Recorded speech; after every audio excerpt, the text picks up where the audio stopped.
Nama Om Vishnu Padaya Krishnaya Bhutale Srimate Bhaktivedanta Swami Namane Namaste Saraswate Devi Gauravani Pracharini Nirvishesha Shunyavadi Paschatya Desha Shri Krishna Chaitanya Prabhu Nityananda Shri Advaita Gadadhar Shivasari Gaura Bhakta Vrinda Hare Krishna, Krishna Krishna, Hare Hare, Hare Rama, Rama Rama, Hare Hare. Thank you very much, all of you, for inviting me over. Today we would like to talk about mindfulness. And my understanding, first of all, is that I'll just speak in English, no need for translation. But I'll try to go slow, okay? And if I go too fast, just go like this or stick your tongue out and give me some indication that I'm not doing a good job. Okay, great. So mindfulness is a common terminology now in the English language, and it's in reference to becoming peaceful, be at peace with yourself. It has become very common. We should explore a little bit what that word means. Definitely, it references the mind. And in the Bhagavad Gita, the mind is mentioned in different places. For instance, we talk about the mind with respect to the senses, and also with respect to the body, as well as the intelligence and the soul. So chapter 3 from Bhagavad Gita, verse 42, tells us about the hierarchy of the self. I think we spoke about that to this group once before. Okay, so here's how it works. And I'll give you the Sanskrit. Indriyani paranyahur, indriyabhya paranmanaha, manasastu parabudhir, yobude paratastu saha. So in that shloka, Krishna is talking about how we have this body and it is made up of senses. We know that there's knowledge acquiring senses, the eyes, the nostrils, the mouth, the ears, sense of touch. Then you have the hands, the legs. These are considered the working senses, skin, and the anus and the genitals. And these are very active instruments or organs linked up to the body. So this is how it starts. Indriyani paranyahur. So you have this body of senses. And then the next line tells us there's something slightly higher or more subtle, and that is called the mind. Okay. And then higher than the mind is called buddhi, the intelligence, the brain substance. And then finally you have what is referred to as the soul. It's the Sanskrit word is saha, referring back to the soul, the atma. So this is called a hierarchy. You know, from the bottom up, what makes up the self, the atma. Sometimes the atma refers to the whole being, the external and the internal. And sometimes we get a little more detailed and we say that the atma refers only to the soul, the self. But we cannot deny that there's a connection between the two, the body and the self. Say, like if I took a pin and a sharp pin, and I put it to the side on the thigh of Alex, who go, ouch, or whatever is the ouch version of Russian, you know, speaking, or Ukrainian, you will react because you are connected to the body. for now. But the body will be separated at a certain point in what we know as death. So what I wanted to do is just read to you a poem that I wrote about the mind. And then we will quote a little bit more from the Gita, okay? So, dear mind, this is a poem, by the way. Dear mind, some days you are friend, some days you are foe.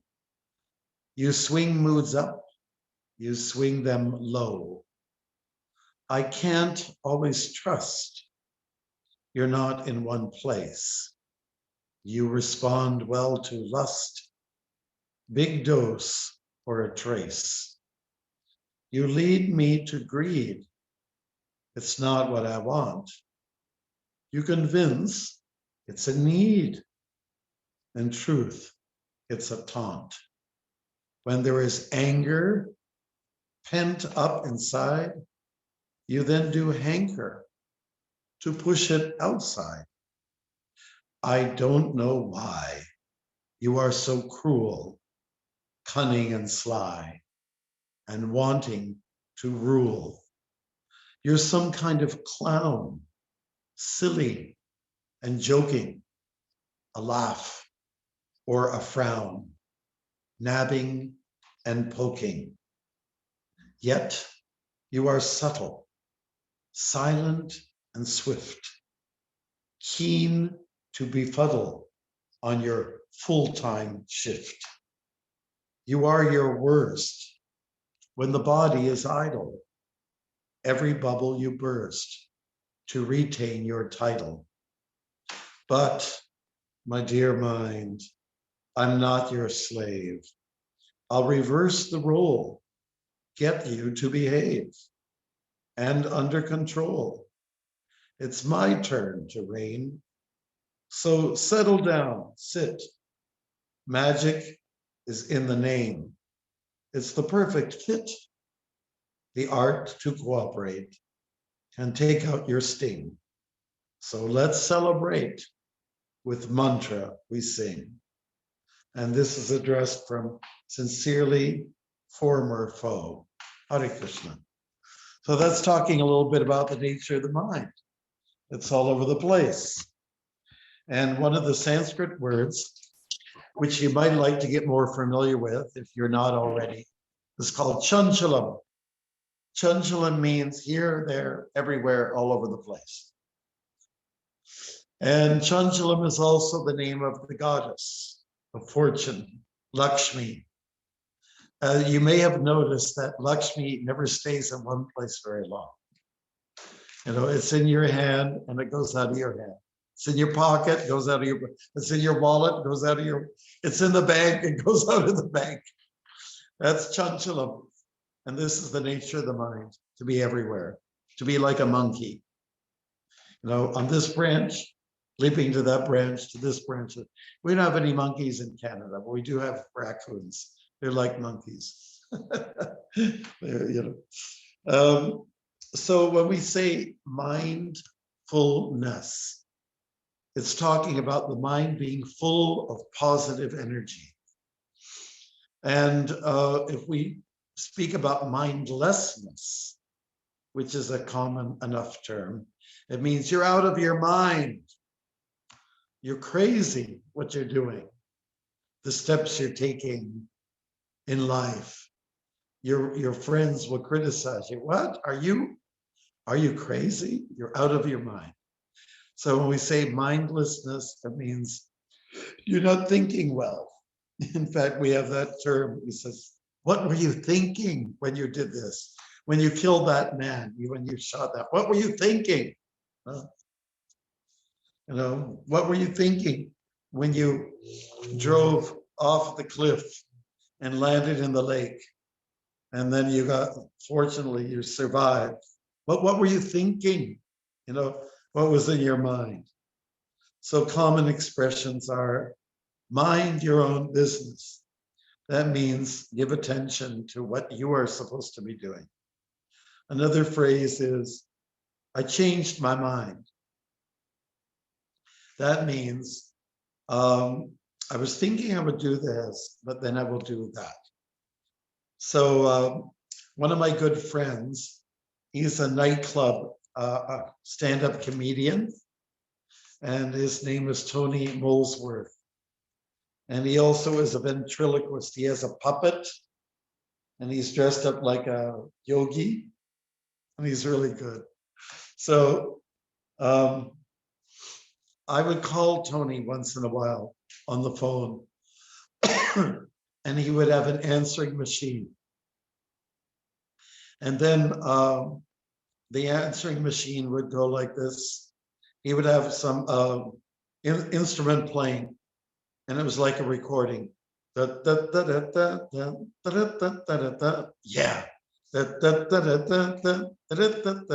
No. Maybe. And that's how we would start it off. And that's the nature of the mind. Yes, no. It's a sankalpa, vikalpa. Yes, no, yes, no. You know. And so it's a good idea not to trust in the mind, not to make it your friend. But Krishna does explain in the Gita to Arjuna, it could be your friend, but it has to be under control. And it's your worst enemy when it's out of control, when it controls you. The mind is sometimes called the sixth sense. When we talk about the sixth sense, we're usually talking about something that's esoteric, something that's a little bit beyond what we can touch or see or smell or taste. Has anybody ever seen the movie The Sixth Sense? Oh, it is really well done. It's done by an Indian guy who was raised in America. And it's a fantastic job. You will be at the edge of your seat. The Sixth Sense. So it was, the storyline is about a boy, he's seen ghosts all the time. And the main character, I can't remember the main guy. Anyways, the movie is important to me because the guy who directed it, who, you know, sponsored it and everything, what was his name? K. Night Shyamalan. Yeah, I met him personally in Toronto when he was 20 years old and he made his first movie. So he made a blockbuster movie called The Sixth Sense. You've got to see it. I'm just saying, you've got to see it. And so the mind is called the sixth sense. It's other dimensional. And it's also sometimes referred to as the center of the senses. Many of our thoughts filter through the mind. Like when you're thinking about enjoying something, oh, I want that smoothie, you know, and I want that, you know, veggie burger, you know, it looks really good, you know. So the mind will say, yes, no, yes, no. Yeah, I like it, but it costs too much. They're charging too much for it, okay? So that the intelligence comes in. The mind says yes, and the intelligence says no. So it's good that we have an intelligence because it's like a blockage, you know. It's like a security. You can't come in, you know. You're not going to penetrate into my district, my neighborhood. I want to present to you a saying here. Do not be loyal to the mind. It will never be loyal to you. Like you may be fully surrendered to your mind, but it will never surrender to you. It will object if you suggest it to the mind. It says, no, you're not serious, are you? And you say, yes, I'm serious. And if you want to succeed in bhakti and devotion, you have to take a strong fist with the mind, you know. And Bhakti Siddhanta, Prabhupada's guru, said, in the morning when you wake up, you take a broom and you beat the mind with the broom because it's stubborn and it wants to have its own way. And then before you go to sleep at night, take like a boot, like a big army boot, or like what those guys wear on the construction sites, steel toed, boots, or like what they wear for the army. So you take one of those boots and you beat the mind. And so the idea is that it has to be beaten into submission. So we'll say, okay, all right, okay, I'm your. Here's another phrase, which is nice. Don't be pushed around by the fears in your mind. Be led by the dreams in your heart. Okay, so the mind will take you to the tunnel, deep down to the gutter where the sewage is. But the heart will take you to kind of like to heaven. Here's another really nice one. The mind is not a vessel to be filled, but a fire to be kindled. Okay, and finally, we have another one. Happiness depends on your mindset and attitude. If you have a good attitude, somebody like Acharya, then you're going to be a happy person, right? I think Acharya is usually pretty happy. Even if you come to him with big problems, he's just totally cool, He knows he's got a good mindset. And I appreciate that in him very much. Let's look at Bhagavad Gita. Let's go back to the word chanchalan. Chanchalan himana Krishna. Pramati balavadridam. And this is in chapter 6, because chapter 6 is called Dhyana Yoga, and it means to be meditative. And when you're doing meditation, you have to have your mind controlled. And mindfulness means that the mind is behaving, okay? Chanchalang himana Krishna, pramati balavadridam, tasyaham vigraham manye, vayur iva su duskuram. The mind is restless, turbulent, obstinate, and very strong, O Krishna. And to subdue it, I think, is more difficult than controlling the wind. Okay, it's kind of like Arjuna is making this statement, actually. Arjuna is saying that I could control the wind, but I can't control the mind. Now, when you look at when it's spelled out, M-I-N-D, okay? And you take the first letter, you flip it upside down, wind. Wind, mind, wind, mind. And the reason why it's a good example, a good analogy, is because the wind does move in its currents very swiftly. Sometimes, like today, it's not moving. I don't see a leaf even moving like this. It's very still. But give it a few hours, and if you live in a place like Calgary, or if you live in Winnipeg, and you go to the corner of Maine and Portage, it's a world famous place. You go there and the wind goes. Another windy place in Canada is in St. John's, Newfoundland. The wind from the ocean, the Atlantic, funnels in, and it can almost throw you off. And anybody who's been to Chicago, they call it the Windy City. A lot of wind comes off Lake Michigan. So the mind is like that too. I know at the corner of Yonge and Bloor, there was, you would be walking. I remember walking some years back, and there was a lady with a dress on, and she just went around the corner, and the wind whipped through, and her dress was woo all over the place, like Marilyn Monroe. So anyways, the mind is like the wind is like the mind. But Arjuna is saying, I can control the wind, but you're asking me to control the mind? Impossible, impossible. But Krishna is saying it is possible by constant practice in the spirit of detachment. Like devotees ask me, how can I control my mind? It's all over the place. I said, well, be patient. Just keep beating it. Keep, have your broomstick handy have your army boot ready and keep beating it. Like here's a nice verse also from chapter 6 that carries the word chanchalam. Yato nischalati manas chanchalam astiram tatastato niyam yaitad atmanyeva vasham nayet.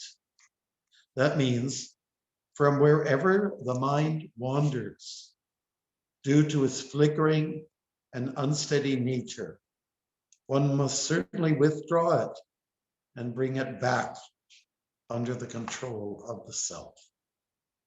So if your mind goes crazy, just relax. Grab it, bring it back under your control. You have to control the lower self by the higher self. And the lower self, we already talked about it. Lower self means the senses, the body, and the mind. Higher self means the intelligence and the soul. So control the up here by this. So we also say that if you're a real Brahmin, it means you have to act with this. You have to act with common sense, good sense. And you also have to act with intelligence, and also with, I'd say, with the purified heart. You know, the heart is purified by reading Shastra, scripture. And so, you know, it's like the mind is like a wild child. And children, they're very emotional. They cry, like a baby, and then next minute, It's kind of like that, shifting from this to that. This is the nature of the mind. And because kids are like that, therefore, we have to protect them. You know, in the same way you have to protect the mind. And, you know, just like someone sent to me on a video, a black bear, a mother bear, and she was trying to help her 4 cubs get across the road.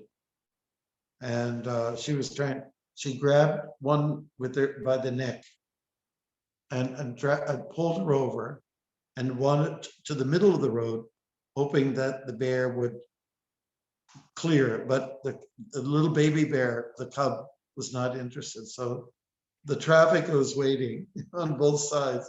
And so the mother decided, oh, you guys are ridiculous. You know? You're not learning anything from, you know.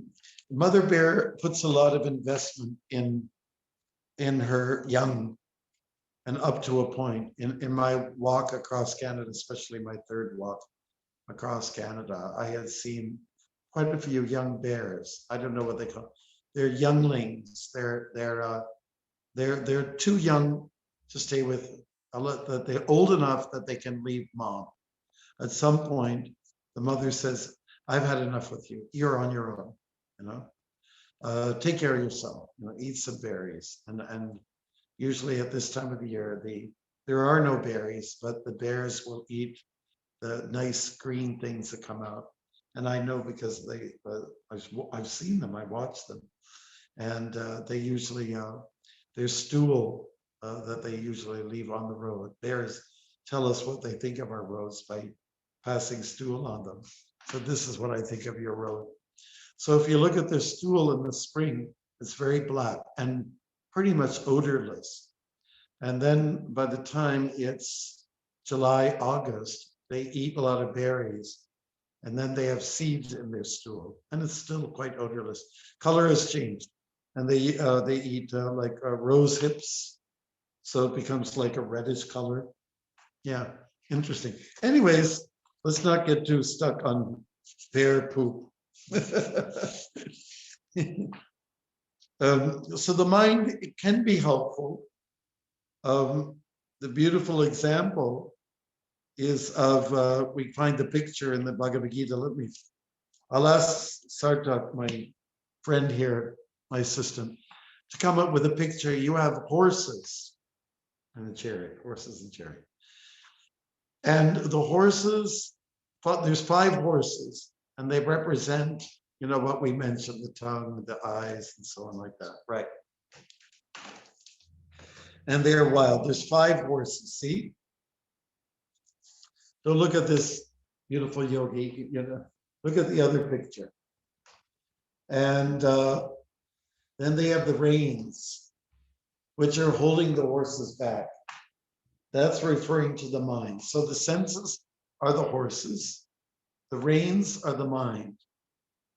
The person driving is the intelligence, and the passenger on the chariot is the soul. And the look on the face of this one, oh my God, OMG, you know, because the senses are going wild. So if the intelligence has some control, this is excellent, this is good. So as followers of yoga, bhakti yoga, we have an obligation to control ourselves. This is why Prabhupada came here. He came to the West to offer a superior culture, the culture of control. Just like, say, for instance, we can make a comparison study. Some people, they have a real hard time with COVID, right? And so they said, I don't care. I just can't handle staying in this house any longer. I don't have a job. I'm fighting with my wife. I'm going to the liquor store. And I'm going to wash away my anxiety. So that's what some people do. Or they smoke dope or something like this. But when you're trained in bhakti yoga, you react differently. Because we're human, we also may be a little bit disturbed about the social conditions now and the restrictions. But we will respond to it differently, and we'll say, I'm going to do some japa.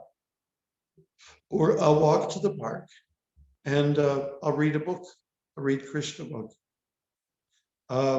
Or we will have a little kirtan in our house, in the living room. And this is the way we deal with it. And so there is control in this culture. And it's necessary. It's called discipline, that's all. And some of us are disciples of Prabhupada or disciples of Prabhupada's disciples. That means that we follow discipline. It's what you need to do as a human being. We cannot be whimsical. Whimsical means that you do whatever you want to do. Oh, my senses say this, I will do this, I will. And the mind agrees. The senses say, yes, I will eat this thing, I want it. The mind says, yes, yes, yes. Intelligence says, no, no, no. And the soul says, no, no, no.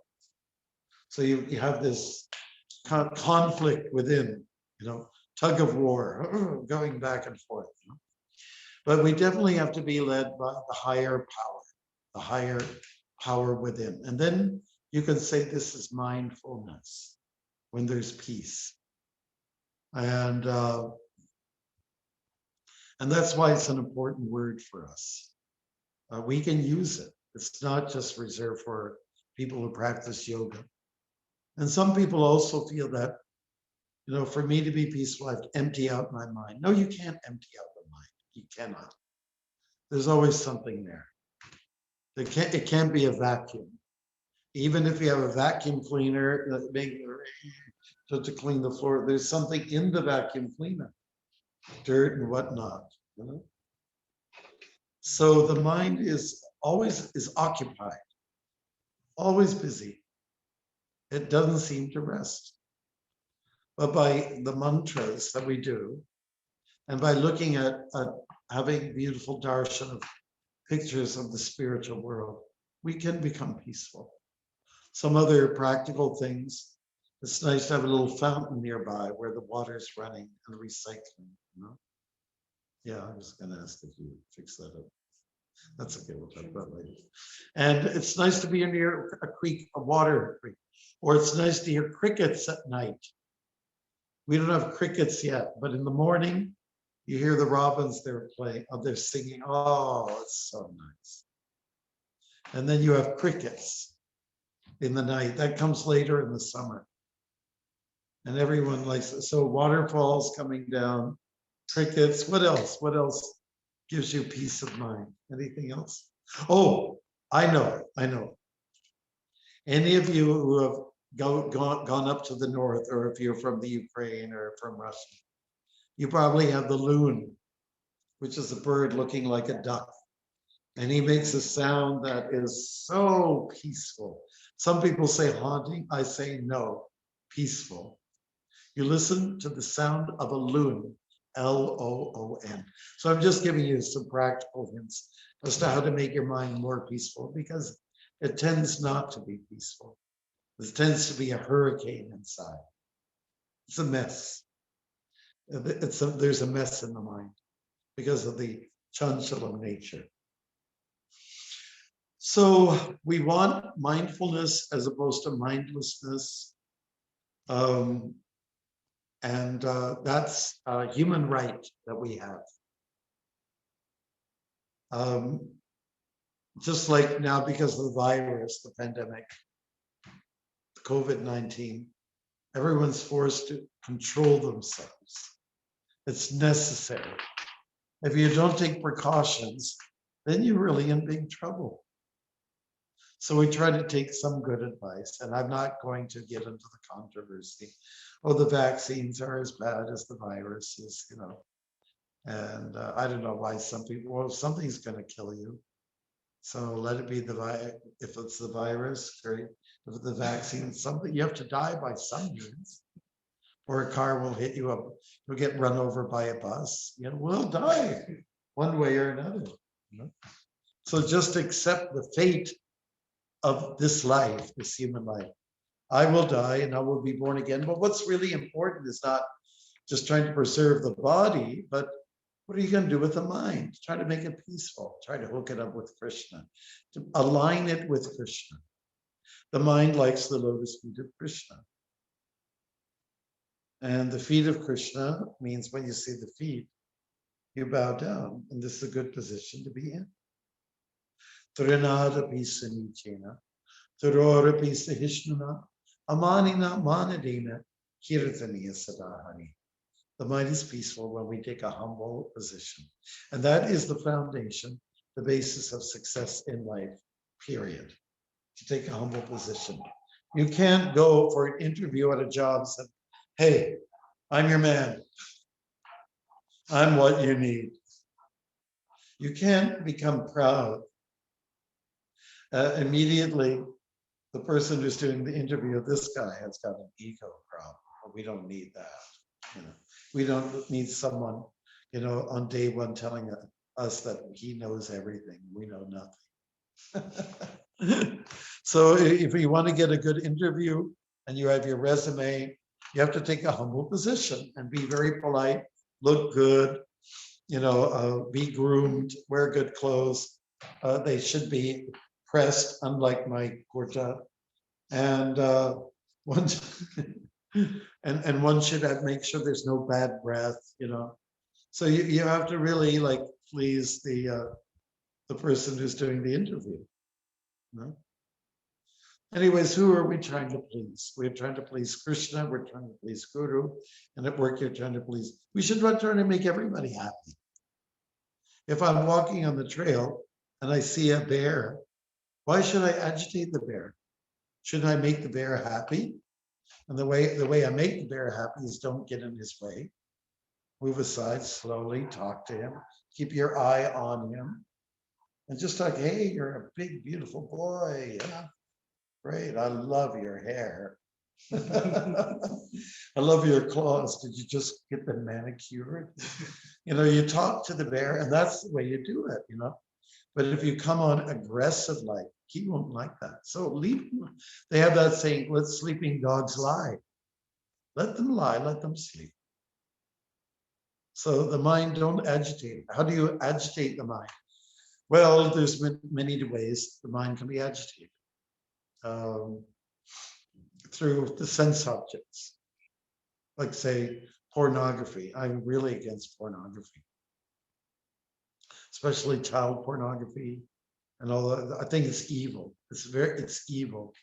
And the problem is that some people who become sex addicts, they started off with pornography, looking at that. And then it leads to one thing and to another and to another. And so there's that famous guy in America. He killed several women and he cut them up and he put them, the brains of the bodies in the forest. And he was very successful, and he was a real smooth talker, good looking man. I forget his name. What's his name? Bundy. Yeah, Bundy was his name. And like chronic murderer. And in an interview said, I just started, looking at pornography, the wrong pictures. And then that led to where he'd become. And he was a real charmer. In fact, when he went to court, he had women testifying for him. They believed in him. He was such a smooth talker. And what a criminal. So those things that are usually very enticing and charming, you have to watch out for them. And even things that are kind of shiny and glossy, watch out for them too. Glossy things usually means plastic. Plastic is bad news. And the mind, which tends to say, hey, yeah, we're having, like it's an entertainment center. The mind flashes images, of enjoyment from the past and anticipated pleasure. So don't listen to it. Just ignore it. This is the best thing that you can do for your bhakti yoga. Hare Krishna. So let us strive towards mindfulness. That means have Krishna on your mind. Now, yesterday, I was speaking to two Russian-speaking groups. One was at 10:30, and they were from Montreal. And then Central Asia, I did another class, and we were talking about the mind as well. And everybody knows Ray Charles. Ray Charles, he sings Georgia, Georgia.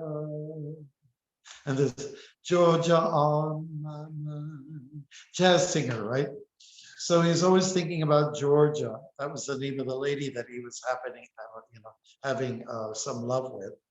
But then he never stayed with Georgia because that was Ray Charles's lifestyle. He never stayed with one person.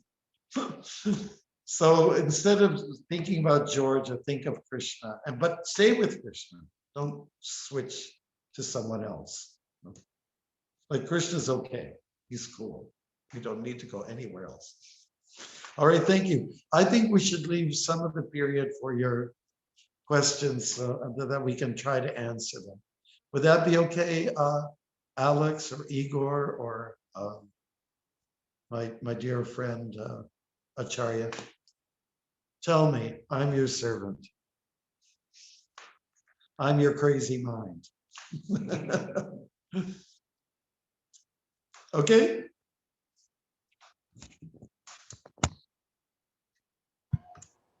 Is anybody there? Yeah, thank you very much, Maharaj, for this. And well, for me personally, I thought that mind is really hard to control. And well, I was reading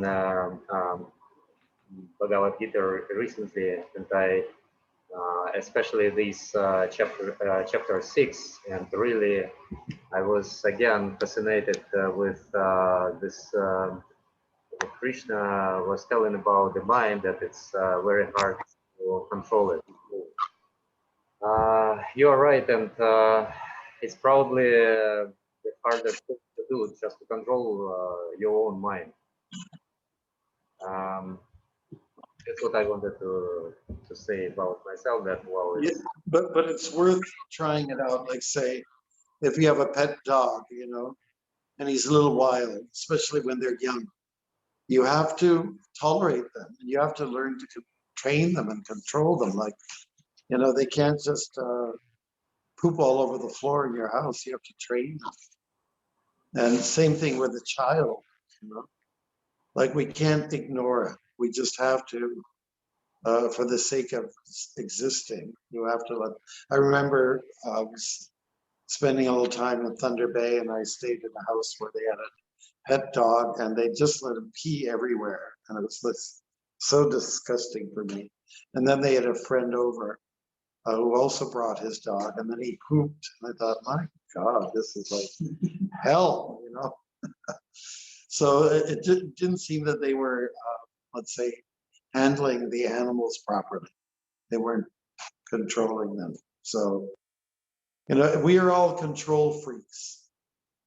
Well, that means we all like to control, have some dominion over something or someone. We have that tendency, especially as an adult, a full adult male or female. We like to control. We see that we have that strong tendency. And so here's the best way to dovetail it, to use it. Control your mind. Be a big controller in this regard. But Krishna gives us hopeful words. That's okay, Arjuna, he says. You know, keep at it, keep at the chanting, and continue on in a detached frame of mind. Don't be attached or detached, just be detached. In other words, if you're not seeing results immediately, don't worry. Simply be patient, that's all.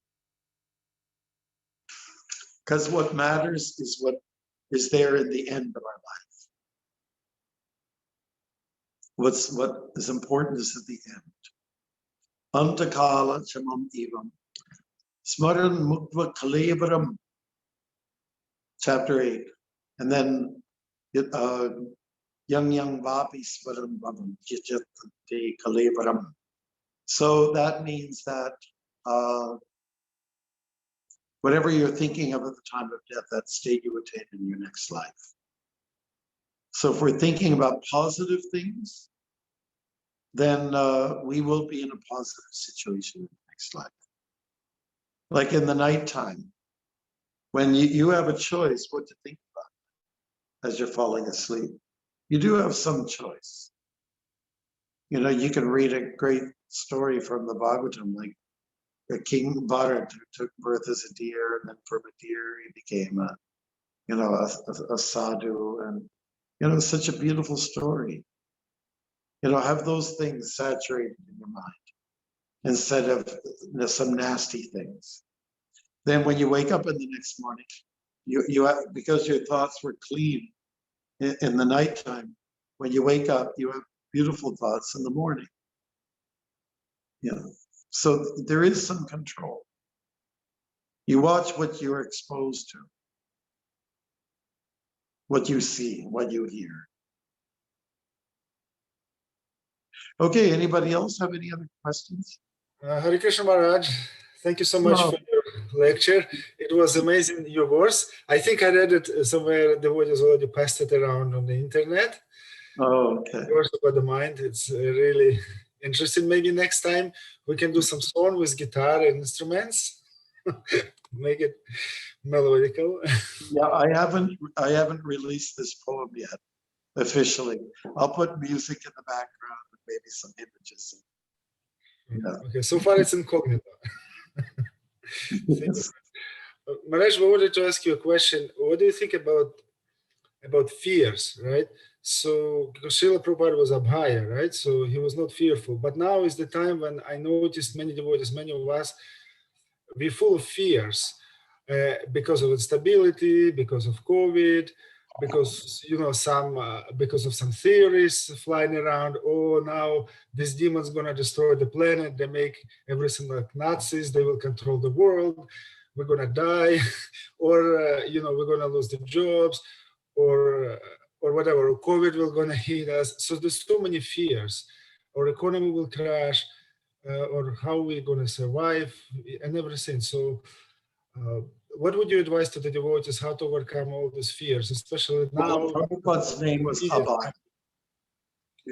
Prabhupada's name was Abhay, which means fearless, right? So we can get some inspiration from him. And Prabhupada lived through the Hindu-Muslim riots.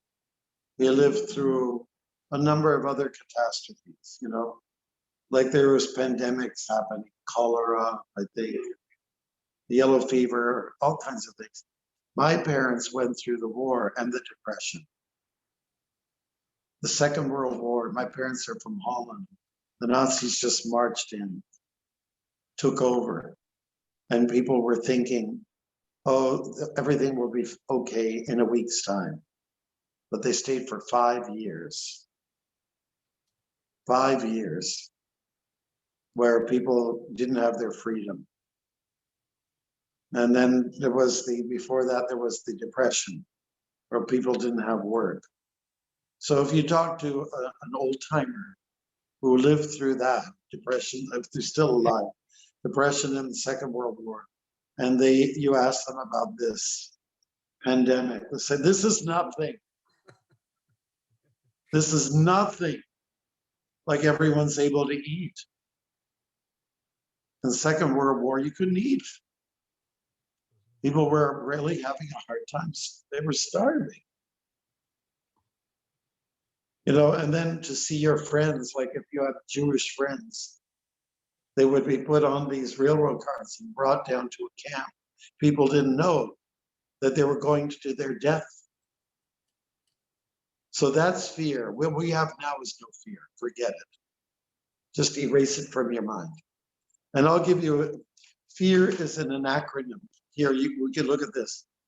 Fear, F-E-A-R. And it means false evidence appearing real.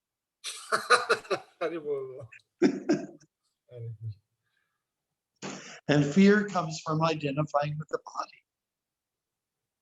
Well, you think, well, you're not that body. So why are you worried? Fear is one of the major emotions. There's anger, there's anticipation, there's happiness, trust, surprise, sadness, disgust.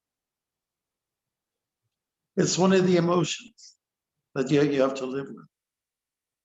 And even in the happiest times, even before COVID, there was a lot of fear. You know, there's a lot of things to worry about. Look at what we're doing with the planet, polluting it. And if you don't have fear about that, about killing the elements that keep you alive, well, there's something wrong with you. Then I ask the question, what are you thinking?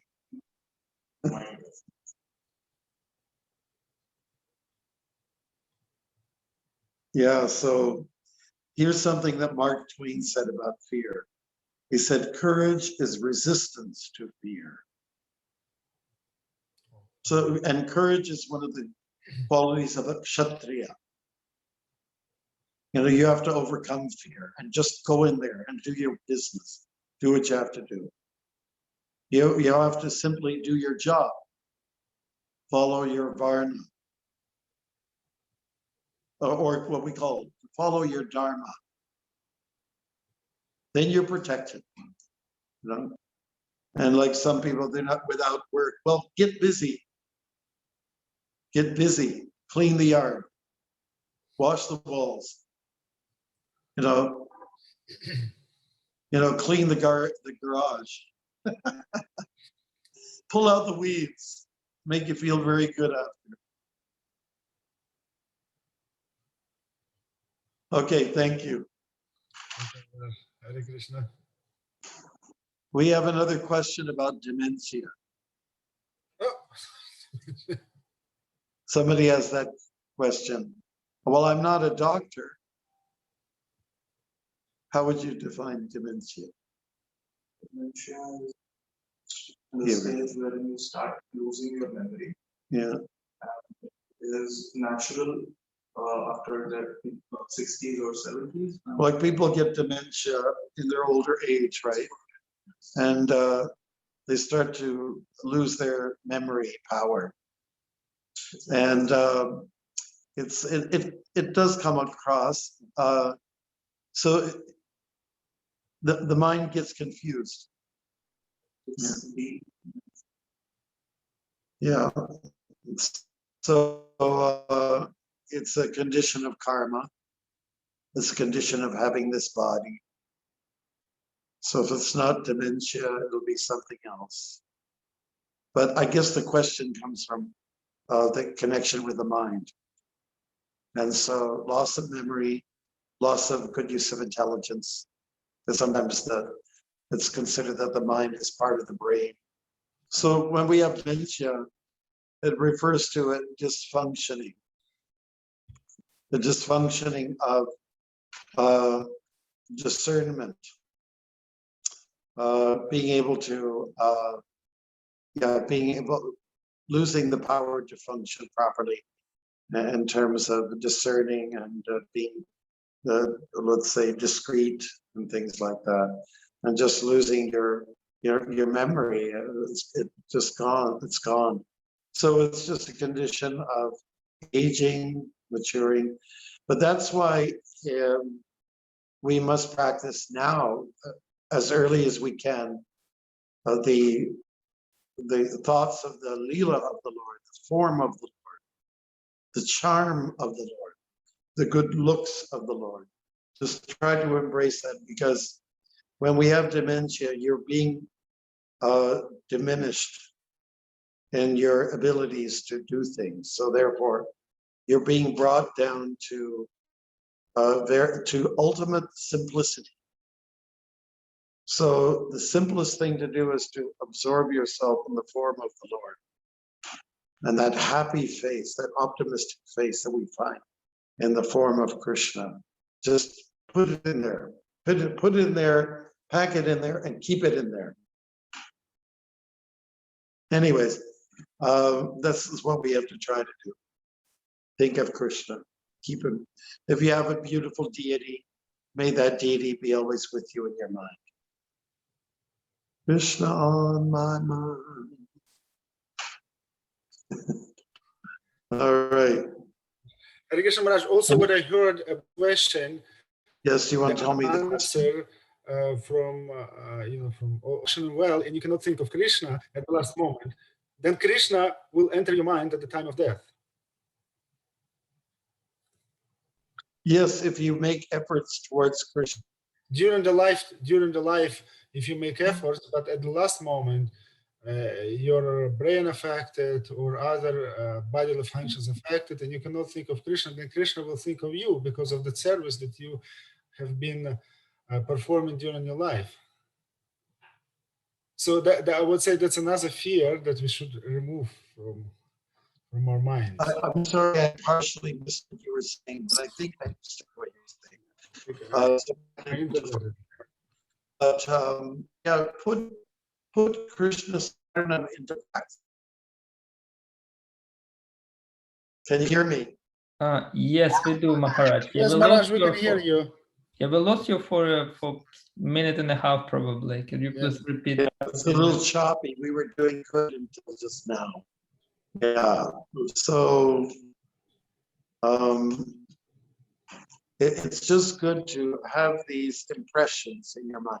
The mind absorbs impressions, just like a sponge. Connection is very low,